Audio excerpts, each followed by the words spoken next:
Saludos y bienvenidos a Día a Día.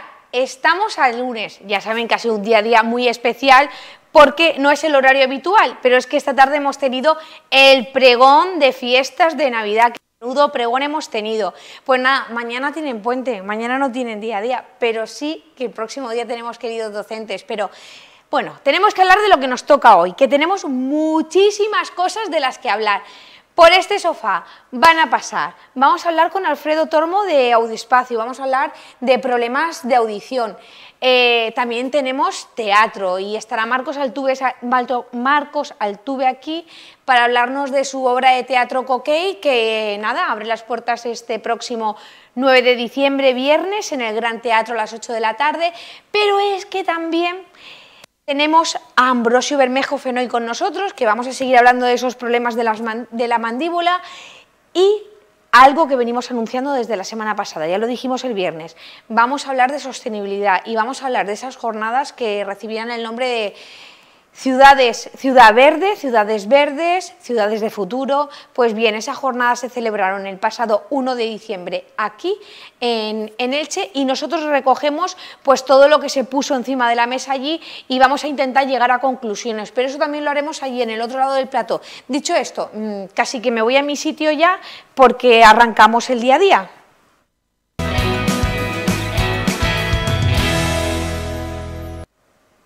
Pues arrancamos el día a día. Hoy tenemos un día a día, ya lo he dicho, así es que no voy a enrollarme yo mucho y le voy a echar poco rollo porque voy a presentar. Bueno, vamos a hablar de audición. Para ello, el experto en audición, ¿quién es? Pues Alfredo Tormo está con nosotros, viene de Audiespacio y le damos la bienvenida. Así es que, Alfredo, bienvenido. Bueno, muchas gracias. Como hoy tenemos un tema denso, pero... denso, pero va a ser fácil de entender. Correcto.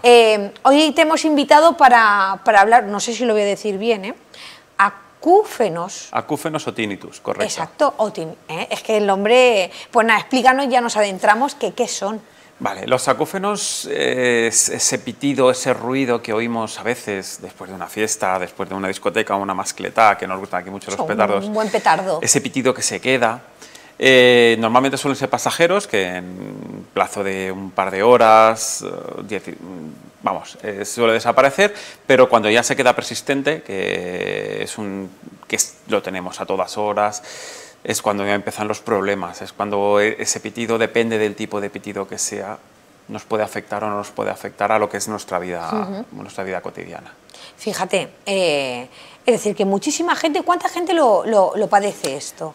Porque veo que es algo bastante normal. Sí, hay estudios que hablan entre un 10 y un 17, un 20% de la población mundial tiene acúfenos de cualquier tipo.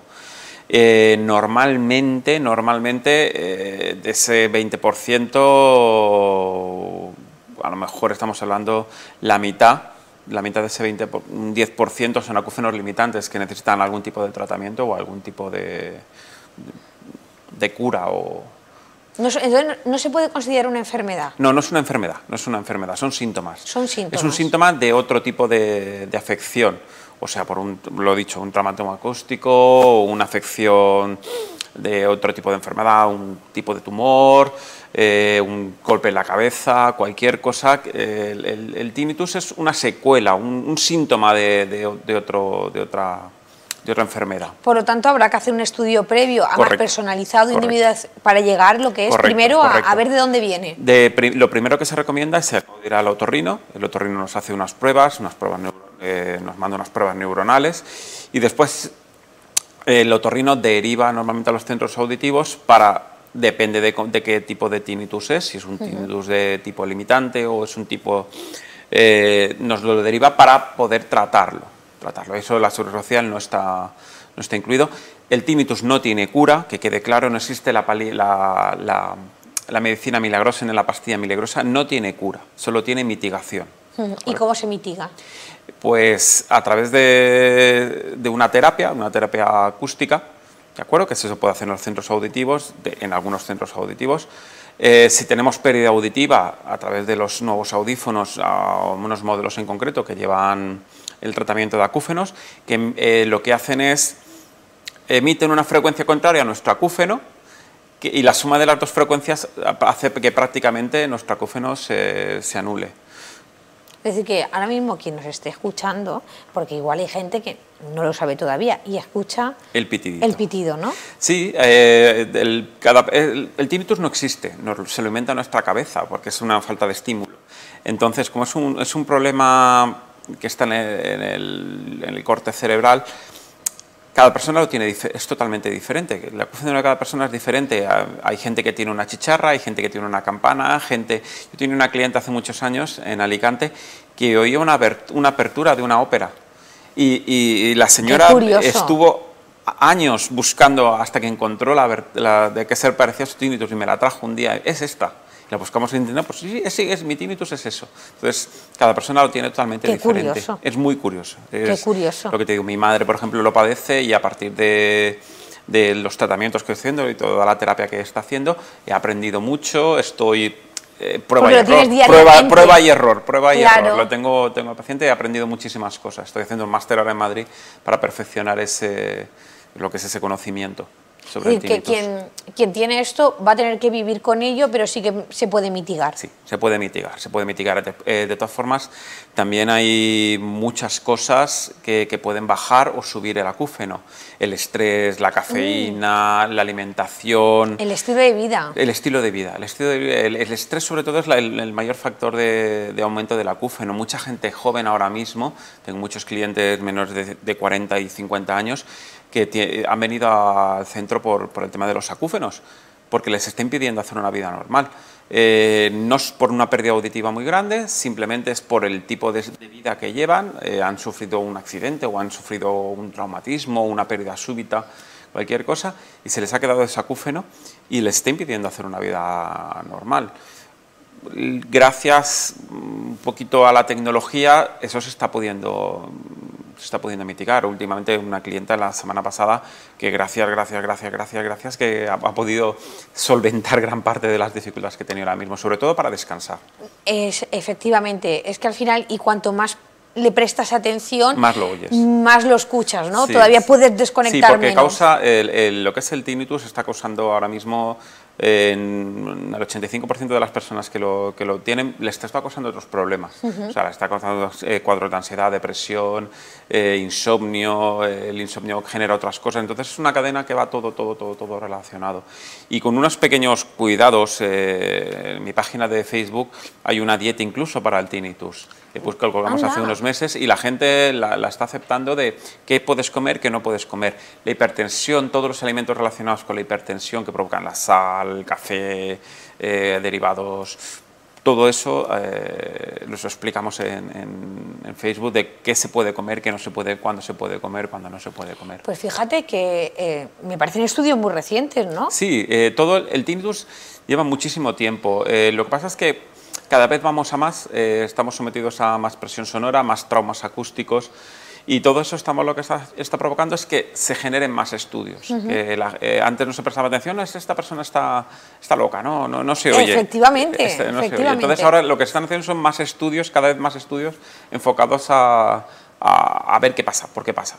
Porque es que cuánta gente habrá dicho, escucho una voz. Sí, los pajaritos, sobre todo la gente mayor que escucha los pajaritos. Eso también está relacionado con la pérdida auditiva y con la demencia y el Alzheimer. Un deterioro. Sí, es un deterioro del córtex cerebral. Entonces, toda esa parte, cuanto antes se estudia, cuanto antes se averigua de dónde viene, se puede tratar. No tratar, se puede mitigar, se puede derivar especialistas. Oye, si tenemos un problema de riego, porque hay un tinnitus que es el objetivo que se puede medir, que es porque tenemos un problema cerca del oído interno, una vena o algo, que oímos los latidos. Mucha gente, oye, es que me oigo mi latido, oigo la circulación de la sangre. Es verdad, existe y se puede medir, eso se puede medir. Y otros que son subjetivos, que no existe ningún estímulo de nada y se inventa. ¿Puede ser que la gente tenga una capacidad auditiva mayor? Sí, sobre todo la gente que tiene hiperacusia, que es como se llama, que le molestan los ruidos, oye más esos acúfenos. Pero lo que hay que hacer con el acúfeno es, primero, no prestarle mucha atención. Si vemos que ya es una parte limitante, acudir a un especialista, al otorrino, primero al médico de cabecera, al otorrino. No existe la pastilla milagrosa, no existen las gotas milagrosas, no existe nada. Simplemente, pues eso, acudir a los especialistas, que los especialistas nos deriven donde tengamos que ir. Oye, pues me ha gustado mucho el tema porque lo desconocía totalmente, pero yo creo que lo que mejor podemos decirle a la gente es que vaya a un especialista. En este caso, incluso, mira, Audioespacio, pueden entrar a la página de Facebook y ahí pueden ver hasta unos tips de nutrición. Correcto, para mitigar el acúfeno. Lo he dicho, son unas pautas pautas normales, o sea, son unas pautas, no es nada especial, nada de eso, simplemente evitar unos ciertos alimentos a ciertas horas. La cafeína, los excitantes, la sal, intentar bajar la presión. Me imagino sanguínea. que vida saludable. Sí, vida saludable, un poquito de ejercicio, estar más cansado. Después también existen terapias sonoras, existen aparatos que imitan el agua, ruido por la noche, para relajar ese ruido de agua o ese ruido sonoro de pajaritos o cosas de esas que existen muchos, de cada persona lo tiene, olas del mar, existen, que lo ponemos por la noche y eso hace que no pensemos en nuestro acúfeno, estamos oyendo lo otro. Bueno, de no darle mucha importancia me ha gustado, pues Alfredo, nos quedamos sin tiempo, a mí me ha parecido hoy muy corto. Tendremos que venir próximamente a seguir hablando de temas porque la audición, es decir, el oído, tiene para largo. Sí, tiene para mucho. A todo esto, ¿te podemos encontrar muy cerquita de aquí? Sí, estamos que no lo hemos dicho. En la Plaza de la Sede de Santa Lucía, en la Plaza de los Colgados. Allí estamos todos los días para atender todo lo que haga falta. Pues nada, ahí te buscaremos. Muchísimas gracias, Alfredo. Gracias a ti. Bueno, yo voy a hacer una pequeña pausa, pero mira, me voy a levantar porque me voy, que me está esperando al otro lado nuestro doctor y profesor Ambrosio Bermejo Fenoy, que está allí esperándonos para hablar. Mirad, hemos hablado de oído y ahora vamos a hablar de funciones temporomandibulares, de mandíbulas. Es que creo que estaba relacionado incluso, así es que me voy para allí.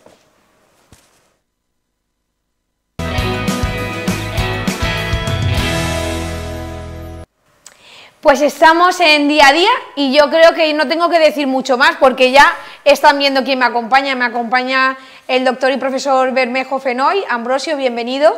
Un placer estar aquí. Bueno, pues nosotros seguimos avanzando en el tema que nos depara ya unos cuantos capítulos anteriores. Estábamos hablando de problemas que tienen que ver con la mandíbula y exactamente hoy vamos a hablar de los trastornos funcionales de los músculos mandibulares, es decir, la cosa va de músculos, ¿no? Exacto. Pues mira, yo voy a tomar asiento, capítulo 131 ya, que se dice pronto, la parte 1 porque tenemos parte 2 para él. Sí. Bien, recordemos que la mandíbula es el elemento móvil del cráneo, es decir, tenemos la mandíbula que se mueve en todos los sentidos, ahora recordaremos. Y la mandíbula se mueve gracias a los músculos, pero se mueve a través de las articulaciones temporomandibulares, que estaban 2 a la derecha, recordemos, y 2 a la izquierda. ¿De acuerdo? Bien, y el recordatorio, pues lo tenemos aquí, un resumen del recordatorio de las sesiones anteriores. Los músculos mandibulares se insertan en la mandíbula y hacen que ésta se mueva a través de nervios. Efectivamente, por eso hablamos de sistemas neuromusculares, porque si yo no tengo un nervio que acceda al músculo, el músculo no se puede mover.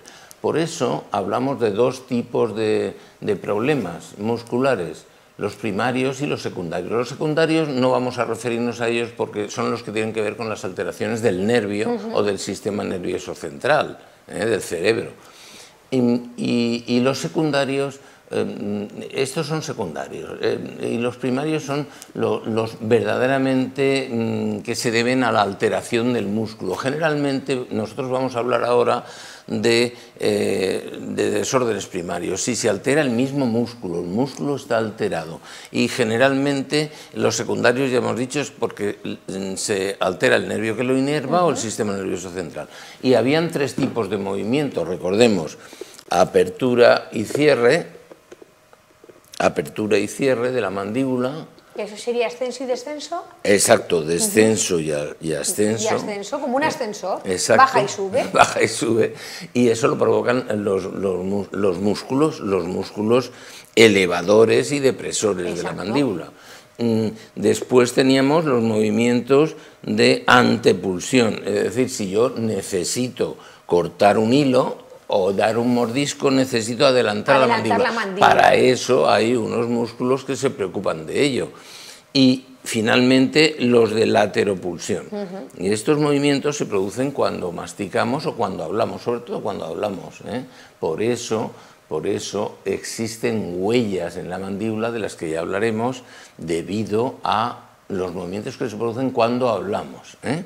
¿De cuántos músculos estamos hablando? Sí, estamos hablando, pues tenemos 7 músculos derechos, 7 izquierdos, en fin, hay una simetría de ellos, pero todos van a parar a la mandíbula, porque tenemos que tirar de ella para moverla. Además, según esos movimientos. Imagino que serán fuertes, porque sí, son fuertes, la boca tiene presión. Sí. ¿Cuál es el problema?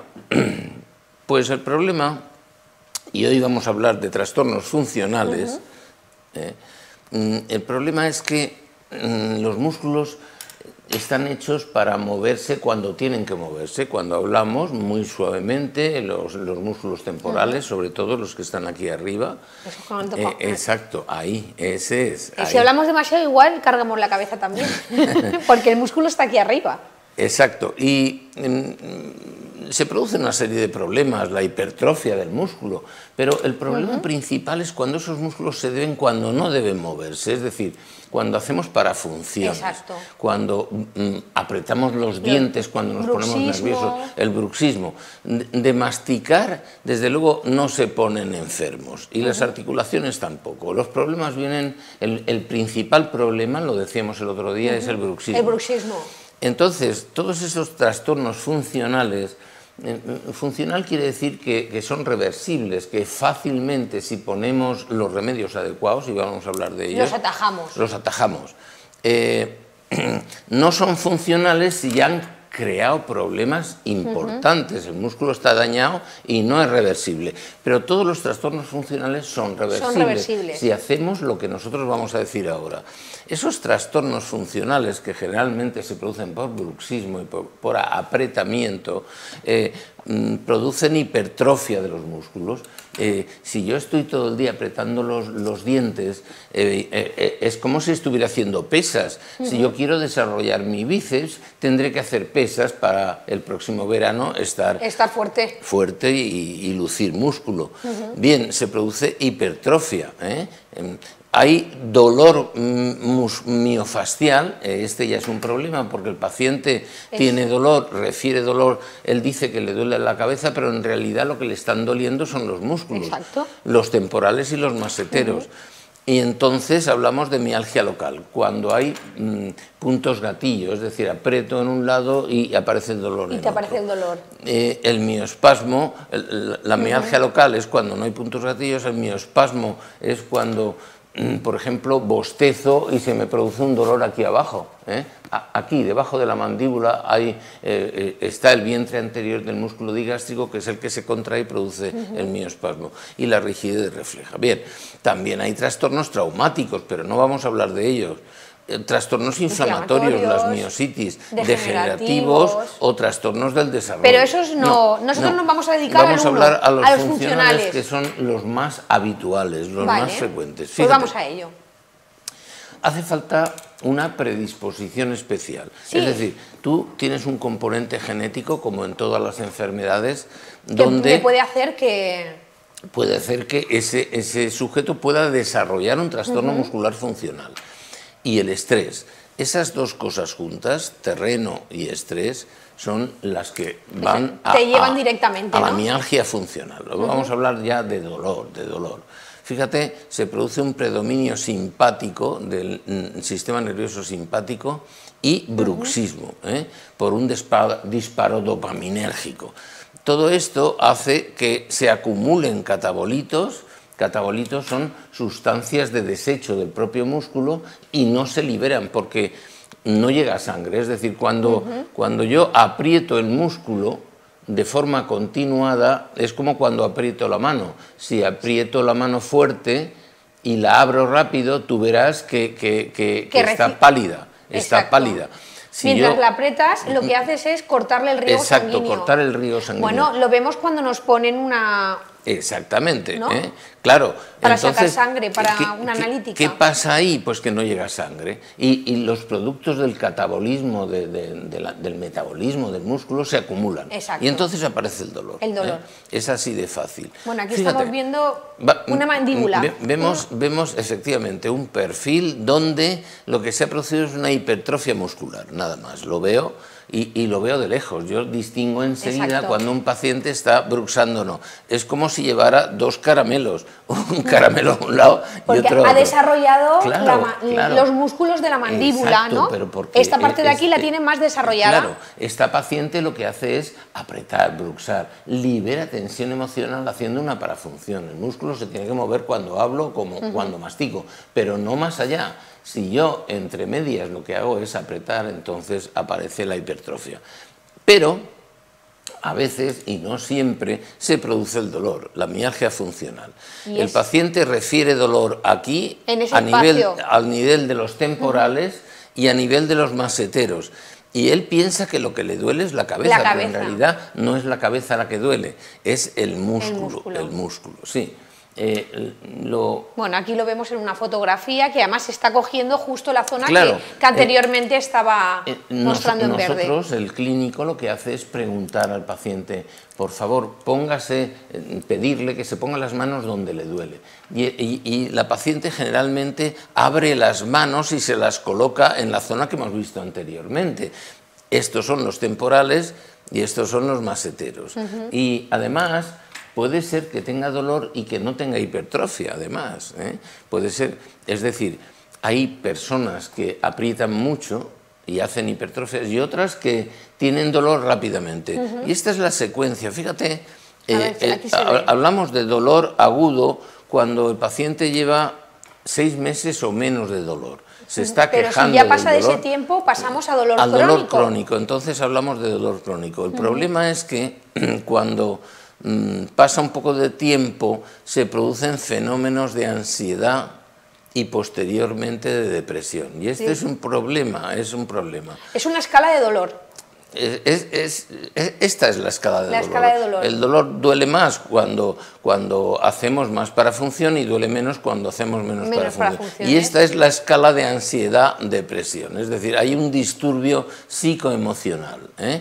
Se produce ansiedad y luego, a la larga, cuando el dolor se cronifica, se producen fenómenos de depresión. Por lo tanto, esto hay que analizarlo a nivel clínico. Fíjate cómo desde el punto de vista práctico usamos un algómetro. El algómetro... Eso iba a decir, ¿qué es un algómetro? Un algómetro es un aparato con el que yo puedo hacer presión. Sí, lo hemos traído aquí para de una forma práctica, pues yo aprieto.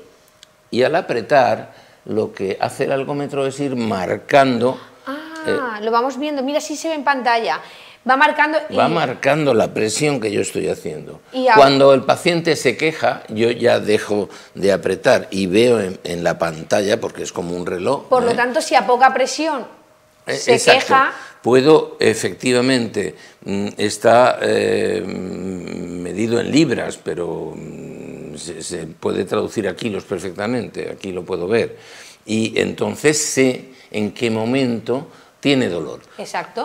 No debe tener dolor de forma fisiológica. Si se hace mucha presión, sí. Aprieto y lo pongo a 0 y lo puedo repetir. Bueno, este es el algómetro. Y estos serán los tratamientos, ¿no? Que es a lo que íbamos. Es a lo que íbamos. Y se puede tratar. Fíjate, hay distintos niveles. Y nosotros siempre en estos trastornos funcionales aplicamos niveles, nivel 1, nivel 2, nivel 3. ¿Por qué? Porque a lo mejor resuelvo el problema simplemente en nivel 1, no necesito llegar al nivel 2. Por ejemplo, cambio los hábitos, le explico al paciente lo que tiene que hacer. Primero, él tiene que ser consciente de lo que está haciendo, de las parafunciones que hace, Y desde luego lo que tengo que hacer es un diagnóstico diferencial con otros dolores. El paciente puede tener una alergia de otro tipo, una alergia vascular o una neuropatía importante. Entonces el clínico que está preparado para ello diferencia el dolor miofascial de otros tipos de dolor. Y si es necesario mandar al paciente al neurólogo, pues se le manda para que el neurólogo actúe. Cuando nosotros consideramos que no es un dolor miofascial, que es de otro tipo. Entonces, el nivel 1 depende casi de nosotros mismos, porque es cambiar hábitos, poner calor-frío, Exacto. bueno, la fisioterapia, la oclusión, son cosas más fáciles, exactamente. digamos. Hacemos que modificamos esos hábitos, el paciente empieza a ser consciente de lo que está haciendo y poquito a poco pues lo va cambiando. Pues sí, y si hay que utilizar psicoterapia, pues también se utiliza psicoterapia. Fíjate. Pero en el nivel 2 ya hablamos de en el nivel 2 ya vamos de psicoterapia, biofeedback, férulas, TENS, fármacos, fíjate. Ya los fármacos en último lugar, ya aparecen. Estos son descargas eléctricas que para hacer que el músculo se relaje. Exacto, se relaje, pero a mí no me gustan. Estas dos soluciones finales no me terminan de gustar, porque el músculo no se relaja. ¿Sabes lo que hace el músculo? Agotarse. Cuando aplicamos el TENS, el músculo se agota con esas descargas eléctricas y yo cada día lo utilizo menos. La férula pues también. Miren, aquí hay una férula, por ejemplo. Vamos a ver una férula. Sí, es transparente. Es transparente. Y lo que hace es que separan los dientes. Tiene que hacerla, exacto, tiene que hacerla un experto, tiene que ser dura, no puede ser blanda y tiene que estar bien hecha con unas pistas para que los dientes de abajo cuando contactan pues se deslicen correctamente. Tienen que ser hechas por... No puedes comprarte una, porque hay unas que funcionan de la siguiente manera. Son blanditas, las metes en calor, se ablanda el tipo de material que lleva en el interior y se adaptan un poco y tú te las pones, pero estas no funcionan bien, no lo aconsejo. No es para eso. No. Entonces, no, porque si haces bruxismo y son blanditas, te las acabarás cargando. Claro, por supuesto. Y cada día, fíjense, yo antiguamente ponía muchas férulas, pero cada día pongo menos férulas, porque con la férula el paciente también aprieta. Y entonces sigue teniendo dolor. Puede hacer menos fuerza, pero puede apretar. Es decir, no desgastan los dientes, pero el dolor no. Yo tengo pacientes pues, que les echo 4 férulas y se las han comido, rechinando y restregando los dientes contra la férula. De manera que es mejor no pasar del nivel 1 y resolverlo en el nivel 1. En el nivel 1. Porque el nivel 3 no lo hemos comentado, pero ya estamos hablando de infiltración oclusión con anestesia, retocar la oclusión. Más invasivas. Sí, no. Son soluciones más agresivas y más invasivas, tú lo has dicho, es muy importante. Y fíjate, lo basamos todo fundamentalmente en la relajación. Relajar los músculos de la cara no es nada fácil, pero lo podemos conseguir. Tenemos una técnica que yo les voy, lo vamos a demostrar el próximo día. Y tú, por favor, quiero que seas mi paciente. El modelo. Ay, yo encantada, y así también lo aprendo, que a mí me viene bien. Mira, este es el calor y el frío. Son bolsas de gel, 2 se ponen en la nevera y otras 2 al baño María. De manera que 5 minutos aplicamos el calor y 5 minutos el frío. Y estamos media hora así. De esa forma hacemos que llegue sangre al músculo. Al músculo tienen que ser bolsas grandes para que abarque el temporal y el masetero. Pero alargadas. En media hora somos capaces de organizar en esas sesiones de media hora, pues un par de veces al día, cuando el paciente lo necesita, que llegue sangre y los catabolitos que se quedan en el músculo se renueven. A medida que llega sangre se renueva. Esta es la férula. Una férula colocada en posición, pero claro, el paciente puede seguir apretando y lo que yo no quiero es que los dientes contacten. Tiene que haber una cuestión de propiocepción. El paciente tiene que ser primero consciente de lo que está haciendo, porque lo normal es que no se den cuenta. Cuando tú haces esta parafunción con el pie, taca, taca, taca, taca, estás liberando tensión emocional, pero no te das cuenta de lo que hacen. Exacto. El que tienes al lado sí que se da cuenta y se pone de lo que nervioso, y se pone nervioso. pero tú no. Entonces, cuando bruxas, pasa lo mismo. Tú bruxas y no te das cuenta. Primero ser consciente y una vez que eres consciente, aplicar los tratamientos. Bueno, todo esto tiene un resumen fácil. Los más frecuentes dolores de cabeza proceden de los músculos Exacto. masticadores por sobreesfuerzo y por parafunción. Son funcionales y de fácil solución, revierten con fisioterapia y técnicas de relajación respiratoria, de las cuales volveremos a hablar, porque algo hemos dicho ya. Bueno, Y la fíjense, noticia. Aquí la noticia es importante, dice la Organización Mundial de la Salud, hace muy poco, señala que la depresión, el estrés y la ansiedad representan la nueva pandemia del mundo. ¿Qué te parece? Y fíjate, en España, en los últimos 12 meses, el 29% de la población tiene problemas de salud mental.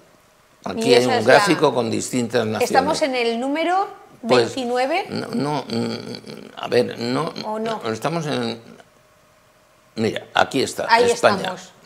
Pero claro, estamos mucho mejor que Estados Unidos o... Bueno, pero o eso que no quiere decir que no estemos Gran mal. Bretaña, pero yo no me quiero comparar con los que están peor todavía que nosotros. No nos queremos Nosotros comparar con los tenemos mejores. un 29% de la población señalan que han tenido en los últimos 12 meses problemas de salud mental. ¿Por qué?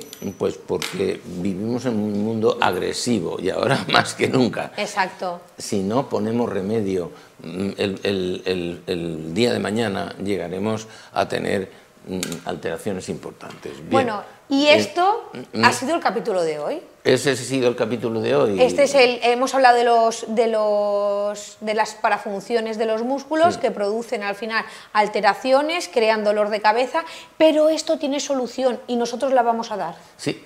Nosotros vamos a hablar, tendrán que seguirnos en el capítulo siguiente. Sí. Ambrosio, muchas gracias. Un placer. El placer siempre es mío. Nos vamos a hacer una pequeña pausa. Vuelvo enseguida.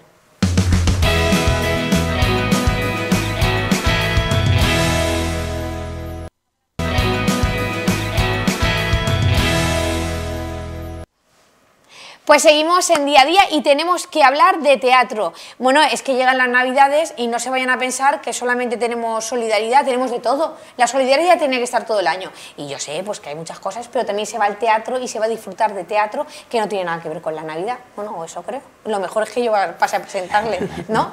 Bueno, la obra de teatro se llama Coquei, su director es Marcos Altuve, está con nosotros y una de las actrices que la acompaña es Emma Lobo. Así es que a los dos, bienvenidos. Muchas gracias. Hola. Bueno, la gente a Marcos ya le conoce, porque ya ha venido a esta casa muchas veces. No solamente a presentar teatro, porque también está metido en el mundo del audiovisual, también cortometrajes, largometrajes, pero hoy vienes a hablar de teatro. Hoy vengo a hablar de mi libro.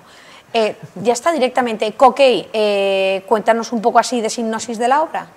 Bueno, Coquei cuenta la historia de un niño que hace de todo para poder salvar a su mascota, que es una gallina, Ay, por favor. que la quieren sacrificar. Esta historia se encuentra en un pueblo recóndito de México llamado Chamula, en Chiapas, en donde hay una tradición que es bastante llamativa, en la que se ofrece a la Virgen y a los santos gallinas negras.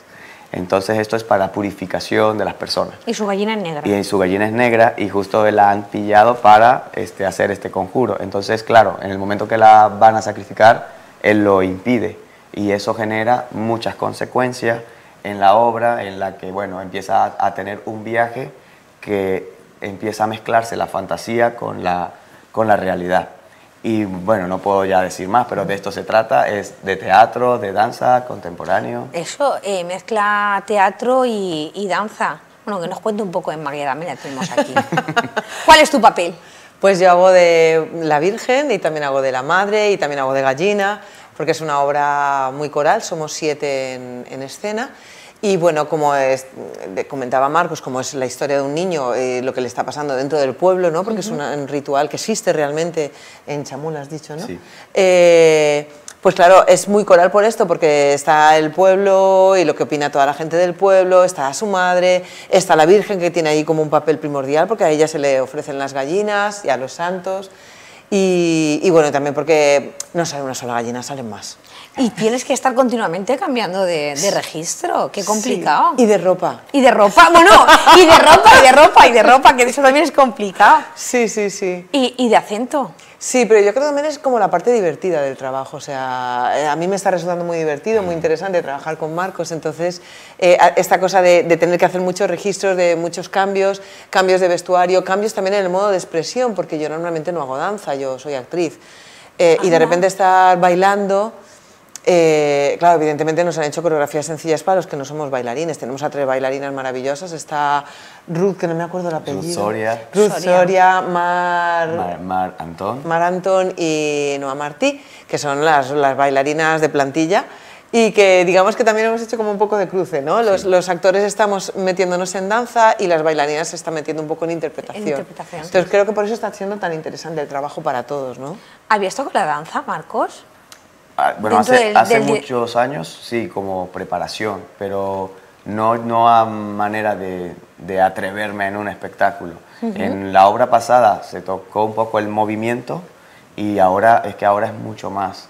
Entonces sí que ha sido interesante y de disfrutarlo y de sufrir también un poco. Bueno, a todo esto, quien te conoce y ha ido a ver una obra tuya sabe que tu forma de concebir el teatro, ¿no? De dirigir el teatro y de sacar, no tiene nada que ver a lo mejor con lo que estamos acostumbrados, tienes una técnica muy particular. Sí, ¿Sigues en ella? Sí, sigo en ella. Me gusta trabajar eso, en las diferentes posibilidades de imagen que puede tener un actor para proyectar diferentes personajes y cómo en un momento puede hacer 3 cosas totalmente distintas y ajenos a su forma de ser. Estamos hablando un poco de la técnica del mentiroso extraordinario, ¿no? Que bueno, ellos sin darse cuenta, a veces yo los he ido trabajando ahí, ellos están trabajando, a veces les explico algunas cosas, pero sí, no deja de ser esto, que son creación de imágenes para proyectar un personaje y para proyectar emociones, que muchas veces los actores pueden o no pueden sentirlo, que eso, o sea, que lo que yo trabajo o trato de que se pueda garantizar es que sea el espectador, el que sienta, el que llore, el que ría.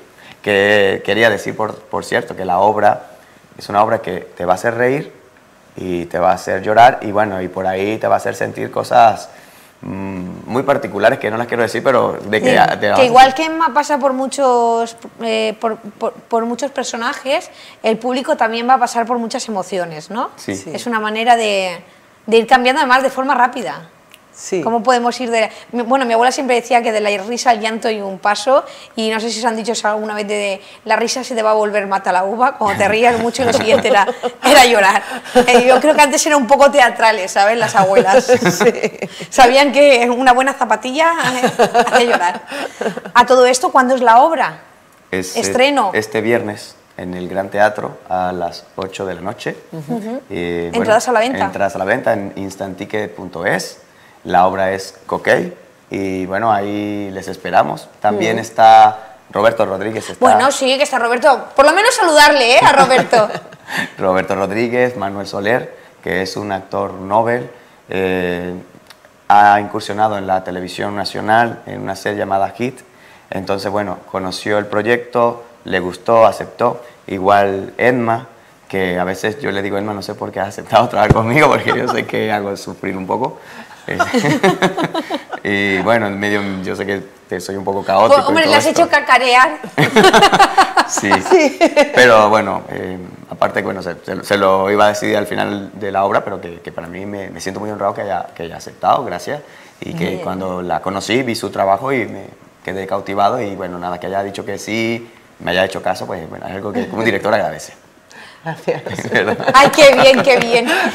Y a todo esto en el Gran Teatro, ¿eh? Que contar con el escenario del Gran Teatro y en plenas Navidades, ¿eh? Es complicado, ¿eh? Habéis encontrado hoy el hueco, era complicado. Sí, ahí estuvimos, bueno, fue un tiempo de hace 2 años ahí tratando, intentando, hasta que al final, bueno, se dio, se ha dado la oportunidad, yo creo que se alinearon todos los astros y salió todo el proyecto y bueno, aquí estamos ya en la recta final. Totalmente. Bueno, tengo que aprovechar para preguntarte, ¿estás metido en el teatro? ¿Estás haciendo algo audiovisual ahora? Siempre llevas proyectos comunes, ¿no? Yo aprovecho para preguntártelo todo. Sí, bueno, justo estamos, Roberto y yo, llevando un festival de cine, un festival de cine internacional que está enfocado a la ecología y cine. y se lleva a cabo justo el día siguiente, el sábado y el domingo. Eso es, por si no era poco. Pues era poco, sí. Entrada gratuita, hay varios pases en la mañana, en la tarde, los espectadores pueden votar, ser jurados para dar el premio al público. Hay un jurado que es el oficial, que evalúa las obras seleccionadas para saber cuáles son los ganadores de este año. Tenemos obras de distintas partes del mundo. Hemos recibido más de 400 obras, al final proyectamos alrededor de 36 cortometrajes y todos en la temática de medio ambiente, de ecología, y bueno, hacemos la invitación pues, a todo Elche que se acerque en la Fundación Casa Mediterránea de Elche, que queda aquí en la CAM, justo encima del Gran Teatro. Es decir, lo tenemos todo unido, el Gran Teatro, luego pasan, pues mira, nos viene muy bien hablando que vayan a ver a Coquey, pero que luego se queden al día siguiente, que se queden en esta proyección de cortometrajes que tienen que ver con la sostenibilidad, con el medio ambiente, y ahí me viene genial porque me están esperando ahí al otro lado. Vamos a hablar un poco de estas jornadas que se celebraron de Ciudad Verde, vamos a hablar de sostenibilidad, que va muy acorde con vosotros, porque estamos todos muy concienciados, imagino. Sí, claro. Bueno, pues a comprar entradas y a ir al teatro, que es lo que toca. Si es que mucha mierda para el teatro. Próximo viernes, en el Gran Teatro, a las 8 de la noche. Para que no se pierdan. Instantique.es, que para que nadie se quede sin entrada. ¿Y en la taquilla del Gran Teatro? Y en la taquilla del Gran Teatro, por supuesto. También pueden, en horario de siempre. Gran estreno, ahí los esperamos, y bueno, con la gran actriz ilícita Emma Lobo. El gran director Marcos Altuve. Ellos dos, yo no aparezco, ¿eh? Hacemos una pequeña pausa y me voy corriendo, que me esperan por allí.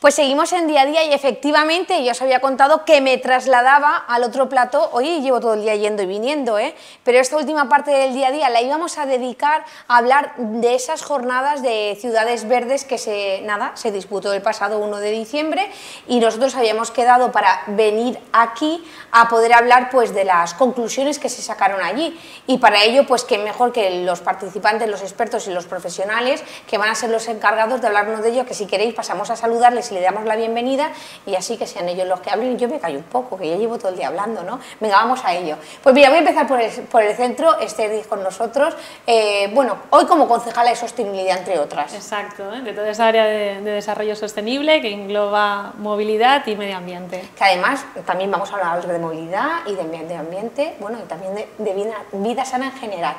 Bien acompañada, mira, Antonio Martínez, desde Pimesa, director de Pimesa, y luego, por otro lado, eres el que has llevado a cabo el ELCH 2030, ¿no? Ese apartado que esperemos todos que se cumpla. Esperemos y deseemos. Y deseemos. Estamos en ello, en el Estamos camino. en ello.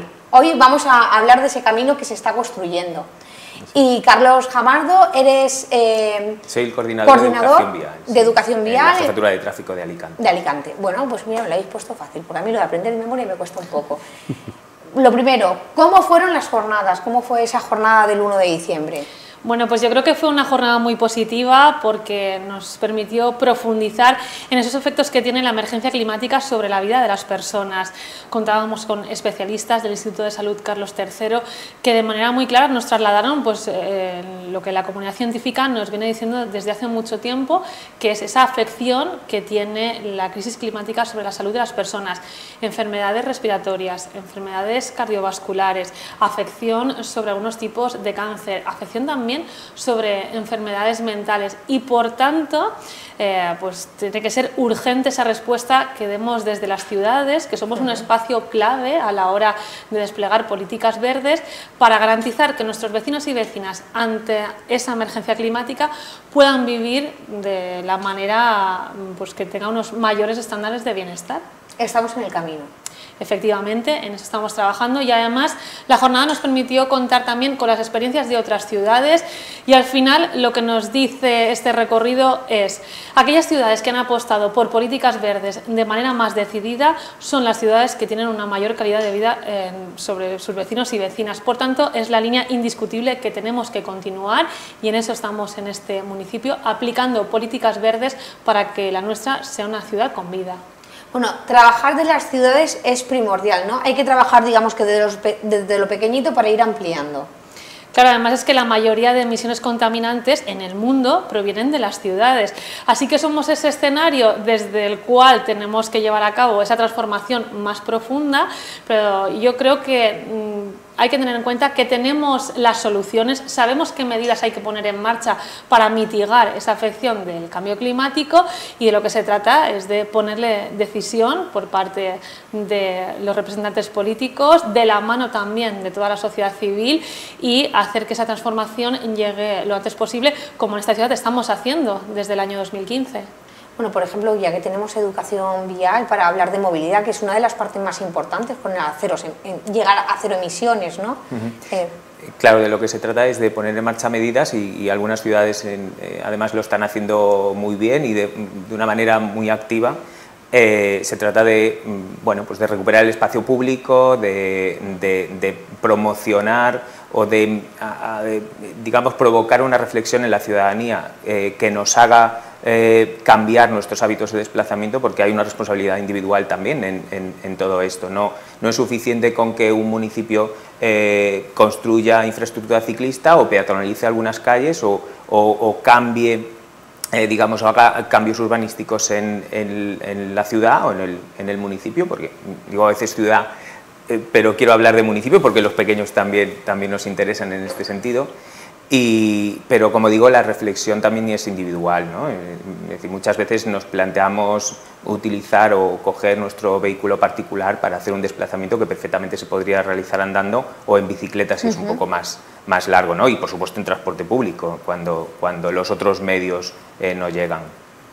Pudiste reflexionar, me imagino, ampliamente sobre el tema de movilidad. Estaba comentando Esther que también otras ciudades tomasteis como modelo, otras ciudades que pudisteis ver. ¿Qué sacasteis en claro? Se han sacado esos TIC que dices, vamos a implementar este. Bueno, eso ahora Antonio también nos puede comentar qué cuestiones valora, por ejemplo, la Unión Europea a la hora de hacer esa designación de capital verde europea, pero desde luego hay ámbitos fundamentales en el que todas las ciudades que tenemos como objetivo generar estas ciudades saludables y verdes estamos trabajando, que es el ámbito de la movilidad sostenible, como decía, especialmente en Elche, que somos una ciudad que el 80% de las emisiones contaminantes provienen del tráfico privado, al final es la herramienta principal en la que tenemos que actuar. También en la protección, obviamente, de nuestros espacios naturales, y eso aquí también lo estamos haciendo, tramitando, por ejemplo, que el pantano sea paraje natural municipal, la ampliación de la zona de protección del Clos de Galván, trabajando de la mano de la Consellería de Transición Ecológica también para esa conservación del Parque Natural del Fondo, pero también hay cuestiones como la renaturalización de las ciudades en las que tenemos que seguir trabajando, y yo creo además que Elche tiene que seguir ese camino de una manera especialmente intensa a partir de ahora, en reverdecer al final la ciudad, todo lo que es el casco urbano, además de esa protección y puesta en valor de lo que supone el Camp d'Elx. Hay que tener en cuenta que gracias al Palmeral nosotros somos una de las ciudades que tiene menor mortalidad asociada a falta de espacios verdes, pero claro, el Palmeral solo está en una zona de la ciudad, por eso tenemos que garantizar que en todo el municipio pues apostamos por esa estrategia de renaturalización para conseguir que tengamos una ciudad más saludable, pero también más amable, ¿no?, desde el punto de vista del espacio público. Convirtiéndonos en un pulmón, ¿no? Efectivamente. Entendiéndola como la ciudad como un pulmón. Bueno, nuestra ciudad tiene la singularidad de que es un municipio muy diverso, muy rico, muy amplio, y creo que tenemos una serie de elementos, de recursos que son muy relevantes para conseguir ser una ciudad verde. El concepto de verde va más allá de un color, ¿no? Es decir, porque está relacionado con el tema de la sostenibilidad y está relacionado con conceptos desde el punto de vista ambiental como desde el punto de vista económico y social, ¿no? Y esto es la visión que se quiere dar a este tipo de ciudades. Pero realmente en cuanto a nuestra ciudad, a nuestro municipio, Esther comentaba una serie de elementos que tenemos que se tienen que poner en valor y que tienen que convertirse en un activo no para la ciudad, sino para la ciudadanía, para la gente. La gente tiene que ver una ventaja en lo que estamos haciendo, ¿no? Y yo creo que la gente, los habitantes, da igual que sean jóvenes que mayores, ¿no? Pero la ventaja es, por ejemplo, la salud. La ventaja es la calidad de vida, la ventaja es el bienestar, la ventaja es el crecimiento económico, la ventaja es, bueno, pues disfrutar de lo que tú tienes, ¿no?, y lo que sabes hacer. Yo creo que eso también tenemos que trasladárselo, porque esto no es una actividad solo de la política municipal, de la voluntad de los dirigentes que están al frente del ayuntamiento, sino también que los ciudadanos tienen que cambiar su comportamiento, sus actitudes. Y eso no se hace de la noche a la mañana, eso requiere tiempo, y muchas veces ese tiempo pues requiere también un debate y requiere gente que no está conforme, que es normal. Pero esto es un tema de seguir insistiendo en las políticas de estas características, porque al final a quien van a beneficiar es directamente a la gente. Y la gente, cuando eso lo valore y se dé cuenta, empezará a comportarse de otra forma. No solo desde el punto de vista de la movilidad, sino desde el punto de vista de comportamientos como el uso de esos recursos, o por ejemplo el tema del reciclaje, o como el tema de utilizar menos los vehículos y utilizar el transporte público, etcétera, etcétera. Eso depende de la gente. El ayuntamiento dependerá de crear las infraestructuras, comprar autobuses que no contaminen, hacer políticas, ¿no? Pero somos la gente los que tenemos que también aportar a la ciudad verde para beneficiarnos de ella. Yo creo que sobre la reflexión que hacía Antonio es muy interesante en el sentido de el cambio climático está ahí y tiene una afección directa sobre la vida de las personas y lo estamos sufriendo ya en nuestro día a día. Por tanto, hay una opción que es no hacer nada, y eso quiere decir que las consecuencias negativas se irán acrecentando conforme vayan pasando los años, pero a mí eso me parece una actitud muy irresponsable, negligente diría, ¿no? Y luego hay otro punto de vista, que es llevar a cabo actuaciones que es verdad que a veces son complejas porque suponen cambiar hábitos que tenemos muy arraigados, pero es que no podemos perder la perspectiva de que esa es nuestra responsabilidad, de que al final nos estamos jugando la salud de nuestros vecinos y vecinas, y conforme a eso se trata de llevar a cabo una transformación en este contexto de emergencia climática que, como decía Antonio, además suponga una oportunidad para la ciudad de mantener ese bienestar de nuestros vecinos y vecinas, pero también que eso nos ayude a generar pues, un espacio urbano que sea más amable para las personas, que sea más atractivo desde el punto de vista turístico, que desde el punto de vista económico refuerce el comercio local, que nos haga más competitivos, apostando también por ese tejido empresarial más innovador y verde. Entonces se trata de ponernos en la delantera de todo ese trabajo y colectivamente que toda esta ciudad ahora sea un referente en políticas verdes y que eso contribuya a una mejora en general social y económica. Estamos hablando de cambio de pensamiento, las entidades públicas estáis trabajando en ello, pero el cambio de pensamiento por parte de la ciudadanía que comentaba Antonio se hace a través de la prevención, y la prevención es educación. Sí. Claro, de hecho en eso consiste parte de nuestro trabajo, acompañados además por, en este caso, en el caso de Elche, por una institución importantísima y que yo quiero poner en valor, que es la Escuela de Educación Vial, en el sentido de promocionar o de tratar de sensibilizar a la ciudadanía en cuestiones de este tipo, ¿no? Yo quería añadir una ventaja más a las apuntadas por Antonio, que es la devolución del espacio público a la gente y sobre todo a la infancia, porque nos extrañamos muchas veces de ver un niño o una niña de 8 o 10 años caminando solo por la calle, o cuestiones de este tipo, o yendo al colegio con una cierta autonomía, y etcétera, ¿no? Entonces, tenemos la obligación, la tienen administraciones de tipo nacional o autonómico, pero también la administración local, debemos devolver el espacio público a las personas para poder caminar con seguridad, para poder estar en la calle, disfrutar de la calle, salir a comprar con seguridad. Estamos hablando de salud. En el Objetivo de Desarrollo Sostenible 3, que se llama Salud y Bienestar, están incluidos indicadores y objetivos relativos a la seguridad vial, ¿no? A la reducción de accidentes de tráfico. Entonces, al final es un conjunto de cosas que caminan en la misma dirección.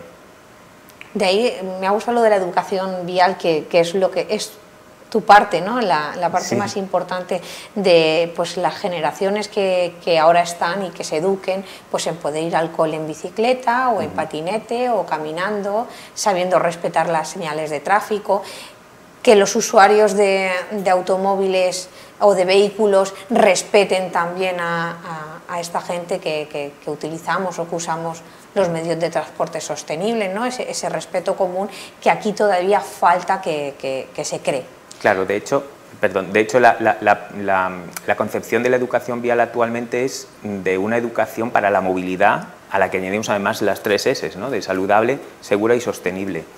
Y es muy importante lo que tú apuntabas del respeto de quienes tradicionalmente bueno, pues están quizá en una posición superior, que son quienes conducen un vehículo privado, para que aprendan y entiendan que en la ciudad o en el espacio público puede haber otras formas de desplazamiento perfectamente legítimas, evidentemente, y que además son muy interesantes, ¿no? Por eso yo señalaba el otro día en la jornada, bueno, apuntaba que me parece muy importante también las iniciativas o las actividades que hacemos de visibilización o de disfrute incluso, bueno, Antonio hablaba de entusiasmo, yo aportaba también otro concepto que es un poco la alegría, ¿no? y la actitud de mostrar otras formas, de forma muy visible y muy, digamos, amplia, esos otros modos de desplazamiento, ¿no? Si hacemos una bicicletada no es simplemente por salir, que también, y por disfrutar del espacio público, pero es también para darles a entender, especialmente a las personas que conducen un vehículo privado, que hay otras formas de desplazamiento y que, bueno, que si en algún momento molestan un poquito, bueno, no sé si la palabra molestar no me gusta demasiado, pero bueno, desde el punto de vista, ¿no? Desde el punto de vista de un conductor, pues puede que supongan un pequeño inconveniente a su rapidez a la hora de desplazarse, pero forman parte también forman parte, claro, eso es.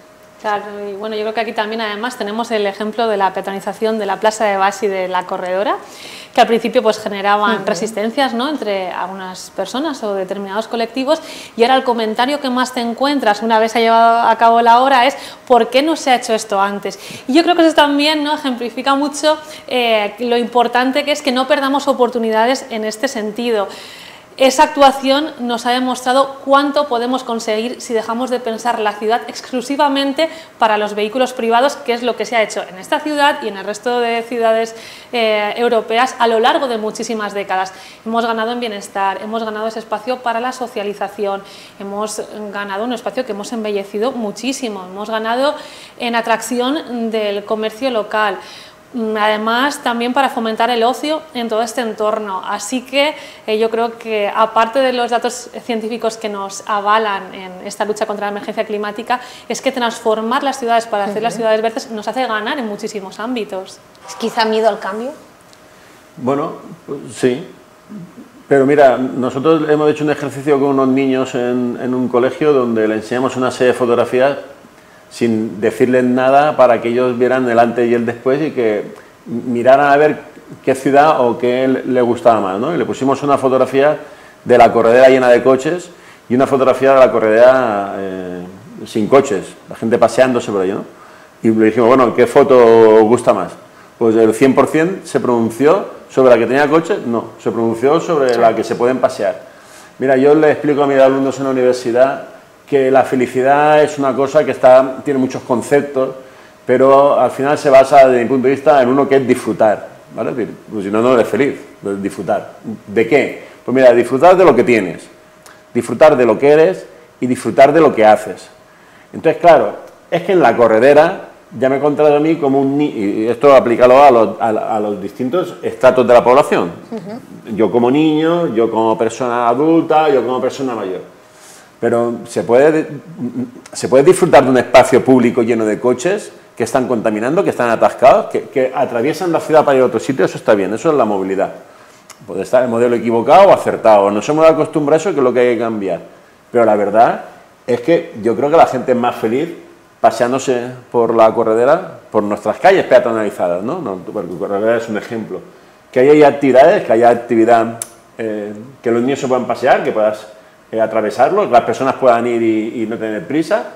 Quiero decirte, al final hay que crear una ciudad donde la gente pueda disfrutar de las cosas que hace, ¿no? Y de esa calle, y de ese jardín, y de ese espacio, o de ese museo, ¿no?, que tienes hecho en tu ciudad, ¿no? Y que, bueno, si eres niño, que disfrutes de niño, no tienes que disfrutar de adulto, tienes que disfrutar de niño, ¿no? Yo creo que pensar la ciudad en estos niveles también nos va a ayudar bastante a entenderlo. ¿Eso es fácil? No, porque a los niños los hemos mal acostumbrado. Yo cuando tenía 10 años vivía a finales de Reina Victoria y tenía que ir al instituto que estaba en la carretera de Santa Pola. Iba en bicicleta y ni me atropellaban, ni había carriles bici, es que no tenía o iba en el autobús o iba en autobús o iba en mi bicicleta. me acuerdo de toda la vida que iba por el camino de Lord del Gat y yo he ido toda la vida por ahí, ahora hay un carril bici. Es decir, ¿vale? El ayuntamiento tiene que crear, porque han cambiado las circunstancias, ha cambiado la movilidad, hay más coches, hay una cultura ciudadana que hace que vayamos en coche, que llevemos a los niños en coche, que lo dejemos en la puerta. Ya, pero a lo mejor ahora pueden venir paseando por la corredera desde Reina Victoria, ir a la otra punta, atravesar, ir andando y ya no hace falta... No se los va a comer nadie, ni les va a pasar nada, ni tú vas a tener ese miedo, y ellos van a vivir un poco más libres y un poco mejor, ¿no? Y yo creo que también esto hace falta entenderlo para que la gente sepa lo que está haciendo el ayuntamiento, lo que estamos haciendo, lo que se está haciendo desde el punto de vista de la movilidad. No se trata de que todo el mundo tenga que ir en bicicleta, tenga que ir en un autobús eléctrico, ¿vale? Pero la alternativa, ¿cuál es? En ir en un autobús contaminante, en seguir que la corredera esté llena de coches que no van a comprar, que no van a disfrutar de la calle, que no van a nada, simplemente es un elemento que te hace que te muevas de un sitio a otro. Ya, pues empecemos a cuestionarnos eso. Y esto también es un proyecto de cuestionarse esas cosas, ¿no? Y eso es lo que estamos, ¿no? Porque cuanto más gente se lo cuestione, más gente llegará al final de decir, oye, yo estoy más feliz así, de disfrutar de mi ciudad, de estos espacios, de que sean más bonitos, de que sean más saludables, ¿no? Porque es una ventaja para mí. Es salud. Claro, al final, mira, en la jornada contábamos también con el coordinador de la Oficina de la Bicicleta de España, que depende del Ministerio de Movilidad, y nos decía una frase que se repite en muchas ciudades, que es que esto no es Ámsterdam, ¿no? Y que yo también he escuchado mucho en nuestra ciudad. Y aquí la reflexión es, Ámsterdam no es lo que es hoy Ámsterdam hace 50 años, si no hubiera sido porque la sociedad civil reclamaba tener una ciudad más amable y porque hubo dirigentes políticos que estaban convencidos de que esa transformación tenía que darse, y lo han conseguido gracias a eso, y ahora son un referente también en bienestar. Por tanto, yo creo que los ilicitanos y las ilicitanas nos merecemos vivir en una ciudad verde, ¿no? Que a veces parece que con aquello de que, no sé, que parece que seamos una anomalía, ¿no? En el resto del continente, en absoluto. Como bien decía Antonio, tenemos además elementos que nos hacen estar mejor posicionados que otras ciudades. Tenemos el palmeral, tenemos nuestros recursos naturales, tenemos playas que en comparación con el litoral masificado de otros puntos que están al lado de nuestra ciudad, son playas que dan envidia, ¿no? Desde ese punto de vista de la naturalización. Por tanto, vamos a aprovechar todo eso que ya tenemos, vamos a acompañarlo de una estrategia política decidida, del trabajo conjunto con la sociedad civil, y vamos a conseguir que, si hemos llegado tarde a algunas actuaciones a lo largo de estas décadas, que ahora nos convirtamos en referente de ese tipo de ciudades. Mi pregunta tiene que ir por el título, que era Ciudades Verdes, Ciudades de Futuro, pero más que futuro, ¿no es presente? Sí, efectivamente. Yo por eso decía que vivimos las consecuencias de ese cambio climático. Ahora, es que no es algo que nos cuenten que vaya a pasar no sé cuándo. Nos decían los expertos del Instituto de Salud Carlos III, la temperatura que se ha registrado este verano es la que se esperaba para el año 2032, lo que nos da cuenta, ¿no? de esa aceleración del proceso, y por tanto no tenemos ni un segundo que perder en generar estas ciudades verdes. Yo creo en el ser humano y creo en que si todos nos ponemos juntos a trabajar, podemos conseguirlo. Sí. Claro, antes Antonio decía que, bueno, que a veces las personas somos reticentes al cambio y nos cuesta ver las ventajas igual de una peatonalización de una calle como la Corredora, etcétera. A veces hay ciertas críticas, ¿no? O ciertos movimientos sociales o vecinales protagonizados muchas veces por comerciantes, que, bueno, que legítimamente tienen sus reparos, pero la consecuencia inmediata, las ventajas que se ven claramente, ¿no? Ese bienestar que se genera en la ciudadanía con medidas de este tipo, es tan evidente y es tan inmediata que no forma parte del futuro. Yo coincido contigo en que debemos estar hablando ya de presente, y algunas administraciones que vayan un poquito más despacio en este sentido ya están llegando tarde, ¿no? Porque la emergencia climática es ahora, y las soluciones deben ser ahora también, ¿no? Y al final es un trabajo conjunto de la administración, pero como tú apuntas, también de la ciudadanía, que tenemos que hacer también ese ejercicio de reflexión y poner un poco de nuestra parte, ¿no? para poner en marcha estas cosas. Bueno, plantear el futuro como los retos que tenemos ahora para afrontar, ¿no? Es decir, tampoco hay que planteárselo en un tema temporal, ¿no? Es decir, yo creo que, porque las ciudades del futuro serán más verdes, no verdes, serán más verdes, necesariamente serán más verdes, no verdes, ¿vale? Nosotros somos una ciudad verde ya, lo que pasa es que no tenemos la conciencia de ser una ciudad verde. Entonces, pues claro, por mucho que No, y no por lo que estamos haciendo, lo está haciendo el ayuntamiento y otras personas, ¿no? O otros ciudadanos, ¿no? Es que somos verdes ya por naturaleza, porque tenemos muchas cosas relacionadas con el verde. Es el color de la ciudad, es el color del equipo de fútbol, ¿vale? Por mucho que ahora el marketing este de las marcas hace que todo sea impersonal. No, porque ahora mira, si no sabes si van de amarillo fosforito, no, es el verde, lo que representa nuestra esencia del club, pero es el verde del Palmeral. De las cosas que estábamos comentando, es el verde también de nuestras playas, aunque son azules, ¿no? Pero es el verde también del Camp de Elche. Y eso es también un elemento muy importante porque es una cosa que caracteriza entonces a todo el municipio, es decir, no es que el casco urbano tiene unas determinadas características, es que nuestro municipio tiene toda una serie de activos o de recursos que son muy importantes relacionados con el verde y que no vamos a tener que perderlos nunca porque son vida, antes lo decía Esther, ¿no? Yo creo que verde es vida, es la V de verde, es la vida, ¿no? La vida de la ciudad, de los seres que vivimos en ella, no solo humanos, sino otros seres que están aquí con nosotros, ¿no? Y creo que eso hay que ponerlo de manifiesto, porque es que lo contrario, ¿qué es? No verde, no vida. Bueno, pues eso no puede ser. No puede ser, y tenemos que trabajar para que sea una realidad el ser más verde. Por eso yo creo que se está trabajando en eso, no en ser verde, sino en ser más verde. Poner en valor lo que tenemos y seguir trabajando para que vaya creciendo todavía más lo que ya tenemos, ¿no? Y también que la gente entienda, pues lo que estaba contando Antonio, que somos ya verdes, es decir, que esa es nuestra filosofía y que no la podemos dejar perder, ¿no? Claro, y es que al final es ir siguiendo esos pasos en todos los ámbitos posibles. Hablábamos de movilidad, de protección de espacios naturales, de gestión de los residuos, de economía verde, es en los que hay que seguir trabajando. Era una jornada, yo comentaba, espero que el día nos sirviera también para reivindicar la ciencia, porque al final tener debates en los que los datos científicos se dejan de lado, pues al final no llevan a ningún sitio, ¿no? Yo creo que es importante reivindicar que las consecuencias de la emergencia climática están ahí, la comunidad científica tiene un consenso clarísimo sobre esto y ahora toca hablar de qué soluciones vamos a poner encima de la mesa para afrontar esa crisis que al final es la amenaza más grande que estamos sufriendo nuestra especie y que desde luego nos tiene que ocupar pues de una manera prioritaria la acción de los gobiernos en las diferentes escalas. Yo reivindico, ¿no?, esa importancia de que lo hagamos desde lo local, porque como decía, al final las medidas que tomamos desde los ayuntamientos tienen un impacto muy directo sobre la vida de las personas y en este contexto de emergencia climática todas esas transformaciones urbanas que hacemos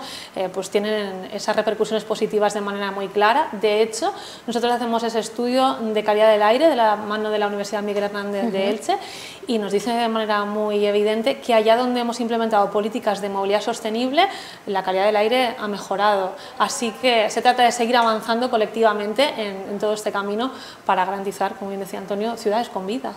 Pues yo creo que para rematar, tus palabras nos han servido muy bien, Esther, para rematar, nos vamos quedando sin tiempo y decir que depende de todos. Que no lo dejemos en las manos de la gente que está por encima nuestro, ni del poder, ni de las empresas, sino que esto es de todos y de todos, desde el ciudadano de a pie, desde el más pequeño hasta el más grande, porque todos podemos llevar a cabo políticas sostenibles para hacer que este mundo mejore, porque lo que está claro que íbamos hacia el mal, ¿no?, hacia lo malo. Ahora vamos a ir acercándonos, a ir restando, ¿no?, vamos a restarle negatividad y a ponerlo cada vez un poco más en positivo. Sí. ¿Algún remate más?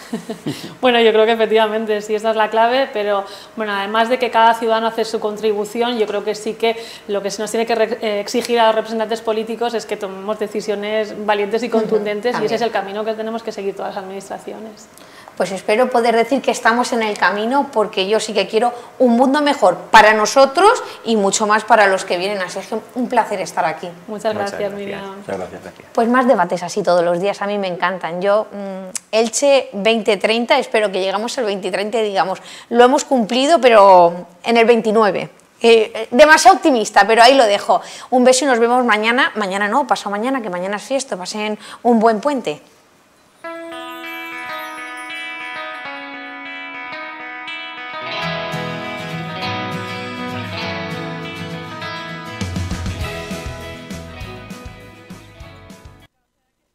Chao.